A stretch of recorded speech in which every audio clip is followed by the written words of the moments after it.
it's time for Mark and Kitchen on Sports Radio 103.7 WEEI. Coming on, yeah!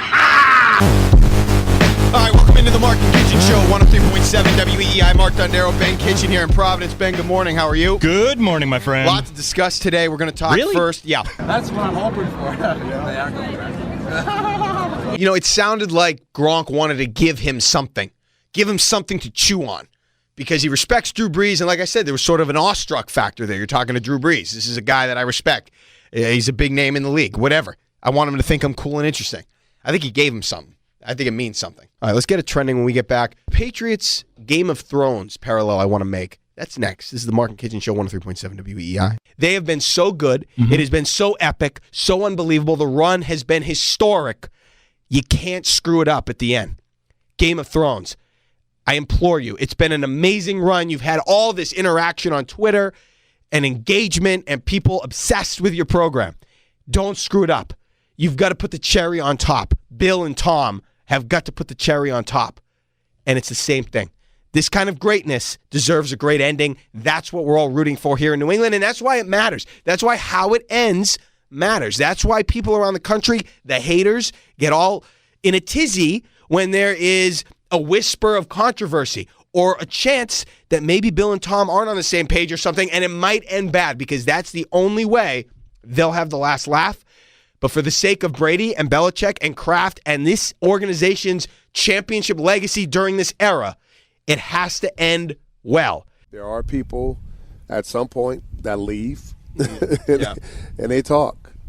Well, speaking of that, there's been a lot of chirping this offseason about how, well, you know, it's not that much fun playing for the Patriots. You played there, obviously, a long time. Was it fun? Was it any fun playing for the New England Patriots? Well, I heard one guy, Cassius Marsh, talk about it. One other thing I just want to ask about, there was obviously a lot of chatter about Malcolm Butler not playing in the Super Bowl. Do you think, is that something that, based on what you know about Bill Belichick, will he address that with his players? Because it sounded like some of them wanted answers after that game. Would he bring that up to the team once the team's maybe finalized this year? All right, Willie, well, thank you so much for joining us. Good luck with all of your golf endeavors. Enjoy the rest of your time here. And, again, we appreciate it. Thanks for having me. Let's go back to the phones. Let's talk to Rich in North Providence. Rich, how are you? I think this is a mentality thing. And I'm telling you, the second that crew got hit by Sanford and immediately looked towards the ref, I was annoyed, because I had seen it multiple times over the course of the last few games, and it's becoming the identity of this team, and I just hate it. Okay, I hate it. This is what Teddy Bruschi was talking crap about when he got off the field in the 2003 AFC Championship game, because the Colts are soft. This is a Colts play. I hate the mentality that this creates, the culture it creates. 5 straight NFC Championship games. That's what some people would bring up if you're arguing for Donovan McNabb. This is why, and we know that I've talked about this, this is why the conversation about, oh, Tom Brady should be punished legacy-wise, resume-wise, for losing Super Bowls is insane to me. Because here's this guy who could be on the precipice of the Hall of Fame, and one of the things that we're highlighting is that, oh, he got to 5 straight NFC Championship games. Now, we know he only won one, he didn't win a Super Bowl, but that's an accomplishment. You get to 5 straight NFC Championship games? That's an accomplishment. Brady wins the championship game almost every year. And now you're going to tell me he needs to be penalized for winning that game. No. You say, Mr. Brady, sir, the greatest, the GOAT. You have won 6 Super Bowls, you have won 9 AFC championship games, and you have won 74 AFC East titles or whatever it is. That's how you say it. You do not talk about his losses. You get that narrative out of your mouth. You talk about what you won, and that's how it ends. That's what you're left with at the end of the day. That's an NBA thing where the nightlife and the what's going on, the entertainment value of the city matters. In the NBA, that matters, and Boston is not that. It is not some hotbed for primetime entertainment and nightlife. It is families. It is the Cape. It's things like that, and it just doesn't bode well for, it's not the playground of Los Angeles or New York if you're a young guy in your 20s, single, playing ball. It's just not. It's not as attractive, and that hurts somebody like Danny Ainge. So he has done what he has been able to do to acquire talent when it's been available, Kyrie Irving. Not the perfect. This is why I'm not getting on him for not interviewing him. I don't think you can be that fussy. You interview an elite talent, and you say, oh, he's not as, I don't like his mental makeup quite as much as this other guy. Well, that other guy's probably not going to be available. Thoughts on Jamie Collins re-signing with the New England Patriots? It's okay. Yeah. I'm for it. Cheap. But I'll say this. He never made the amount of plays, the key plays, that a guy like Kyle Van Noy has made for this team. True. He never did that. True. Same way, similar to how Chandler Jones is a better player than Trey Flowers. He is.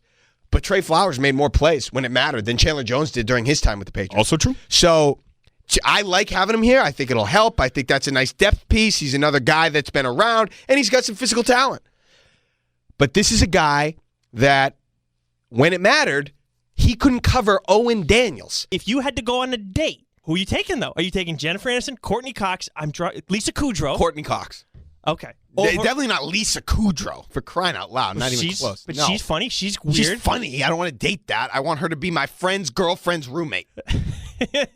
How are we doing today? Good, Bill. How you doing, playa? Good. You feel like playing a little Mario Kart tonight? Absolutely. Oh, wait. We only have one controller. I don't really see that as a big obstacle, personally. Okay, you play first. I'll set you up. You want to be Toad? Still a lot of things he can improve on. All right. What do you think of Luigi? Smart guy, works hard. See how it comes together. Okay, let's go, Bill.